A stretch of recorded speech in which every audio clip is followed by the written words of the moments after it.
Hi 112. Here's the note catcher that you need for today. Front and back. Alright. And we're going to start off today with a little review. Okay?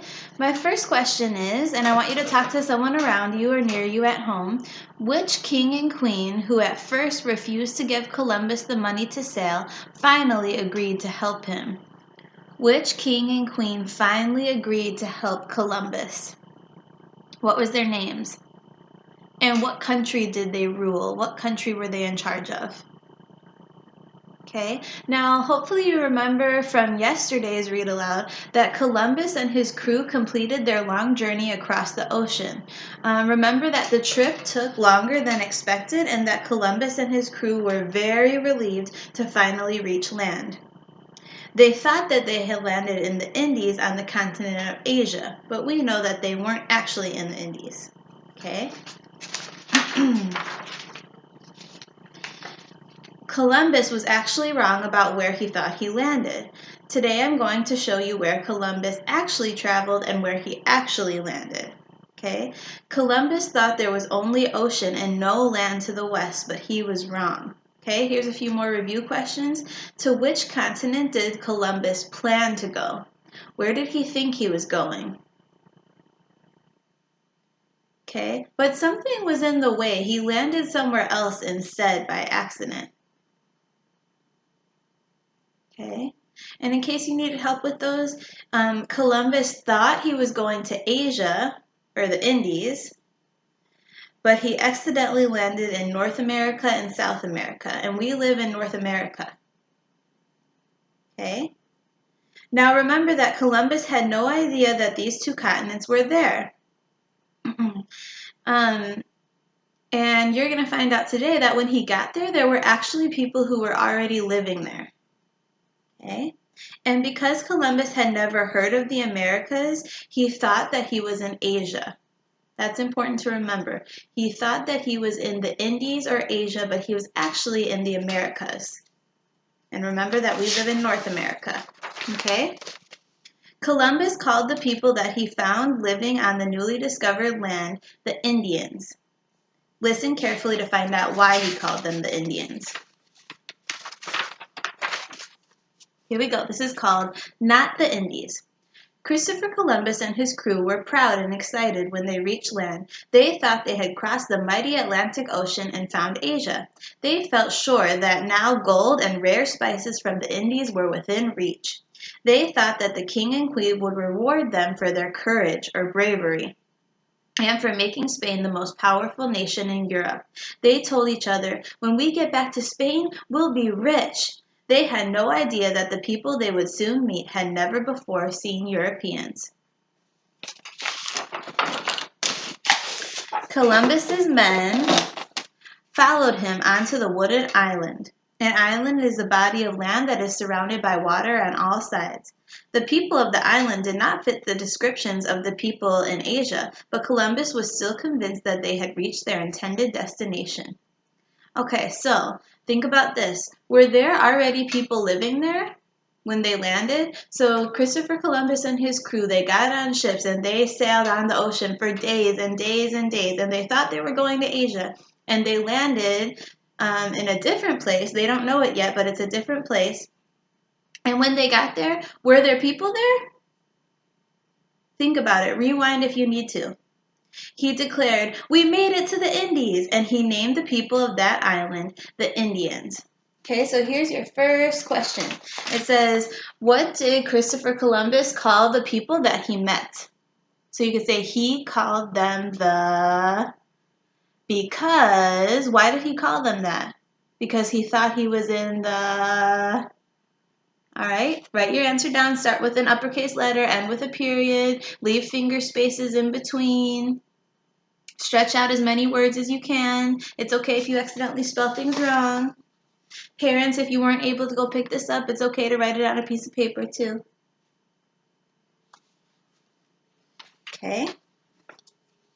But things did not work out quite as Columbus and his men expected. The so-called Indians did not seem to have much gold beyond what they were wearing. The only gold Columbus saw was the jewelry worn by these native people. So the people who live in a certain place for a long time are called native people. So these people that they found there are called native people because they've been there for a long time. Columbus gestured to them to try to learn where the gold came from. They pointed off in the distance toward other islands, and so after trading objects from their ships for gold rings, Columbus and his men prepared to sail onward. The friendly natives helped them gather fresh fruit and clean water. Just before leaving, Columbus gave the island a name. He called it San Salvador. Okay, so why do you think Christopher Columbus is leaving this island? Tell someone around you at home or say it out loud. Why is he leaving? Okay. Also, if you look at the picture, I wonder if you can find out who these people are because we learned about these people at school. All right. Columbus took the Nina, the Pinta, and the Santa Maria farther west through warm blue-green waters. What are the Nina, the Pinta, and the Santa Maria? Tell someone around you. They found more islands, passing many and landing on a few. They lowered their sails once more off the coast of a larger island which Columbus named Hispaniola. There Columbus told his sailors, "We will continue to explore tomorrow." Explore means to search, and Columbus was hoping to search for something new, like gold. Right now I am weary. I will rest in my cabin. Wake me up if there's anything I need to know. So Columbus is going to sleep. But the sailors too were relaxed and sleepy in the warmth of the sun, and they called back on deck. A breeze came up, and the waves began to wash lazily against the side of the Santa Maria. Then the waves became stronger, and slowly they began to move the ship. Okay, what do you think is going to happen? So the Santa Maria is out in the water. The waves are beginning to rock the ship. But still, Columbus and his crew are sleeping, until suddenly, crash! The Santa Maria struck the huge sharp rocks off the coast of the island. Columbus and his sailors awoke in a hurry. They rushed to look, but they were too late. They saw a large gaping hole in the side of the Santa Maria. Their ship was sinking. If the ship is sinking, it means it's going far down into the water because the water was coming through a hole in the boat that made the ship too heavy and it sunk down. Okay? All they could do was to signal the Pinta for help, gather everything together, and hope to move to the other ship. Columbus's flagship, the Santa Maria, sank slowly into the calm, blue-green water that had seemed so safe and peaceful. As it did so, friendly people from the island came paddling out in canoes and generously helped move whatever could be saved from the ship to shore. Okay, so your next question says, what happened to the Santa Maria? You could say it and then tell what happened to it. Okay. Columbus had lost one of the 3 ships. What ship did he lose? And what was the name of the other 2 ships? Still, he felt he would return to a hero's welcome in Spain if he could just find gold. So finding gold was even more important now after he sunk one of his ships. Ships were very expensive, and the king and queen might be angry that he wrecked one of his ships.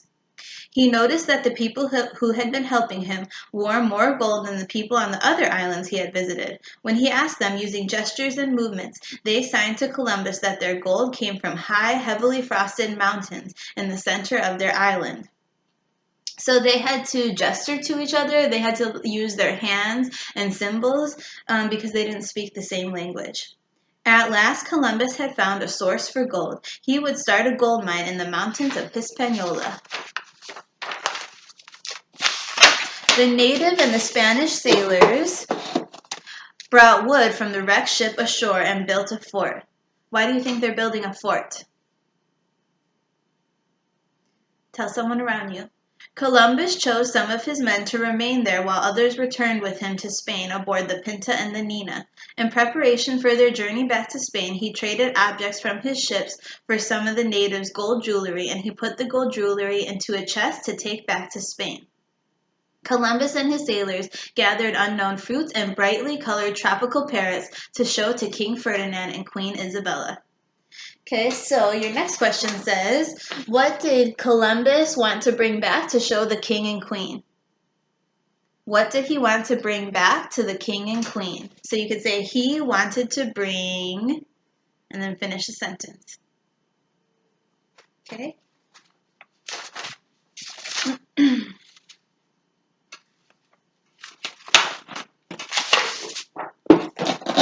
The journey home was stormy, and more than once the men thought that they would not get home alive. At last the storms ended and the two ships reached Spain. The families of the sailors were overjoyed that their husbands and fathers had lived through the adventure. They danced in excitement when they saw the chest full of gold, telling one another, "We'll be rich! We will be great lords and ladies and live in palaces." After a long journey, the group reached the palace of King Ferdinand and Queen Isabella. Columbus told them his story and gave them the treasures he had brought back to them. King Ferdinand, who had been so difficult to convince, now smiled and congratulated Columbus and his men. Queen Isabella, who had always been friendlier than King Ferdinand, laughed and smiled and applauded throughout Columbus's story. And when he showed them the gold, the royal couple was thrilled. "You have done all that you have promised," they said. Naturally, when Columbus told them that he wished to go back and make more discoveries, King Ferdinand said, "Of course! You will return to Hispaniola and be the governor of the island. You will be in charge of all the western lands that you have discovered or found." Okay, so what did the king and queen do to reward Columbus? They were happy with him and they thought that he did a good job. So they told him that he could do what? So you could say they let him be, or they told him he could be what? Start with an uppercase letter, end with a period. And so they said, "And this time we will give you as many ships as you command, not just 3. But first you must rest and spend time here as our guests." Meanwhile, Columbus thought, "All I have worked for and dreamed of all these years has come true. I am a friend of the king and queen. I will be rich and important. I will be famous as the man who found another way to Asia." Okay, that's the end of that one. I got a couple more questions for you. How do you think the king and queen might feel if they know that Columbus wrecked the Santa Maria? Remember that ship sunk and he lost it? How do you think that would make the king and queen feel? And what was Columbus determined to find to bring back to the king and queen? Why did he go from island to island to island? What was he really, really looking for? Okay. And then last question for you to think about with your family. Do you think Columbus should have realized that he did not land in the Indies like he thought? Do you think he should have noticed or realized that he was not in the Indies? Think about it. Thanks for being here, you guys. Thanks for watching all the videos and working so hard. And I'll see you tomorrow. Bye.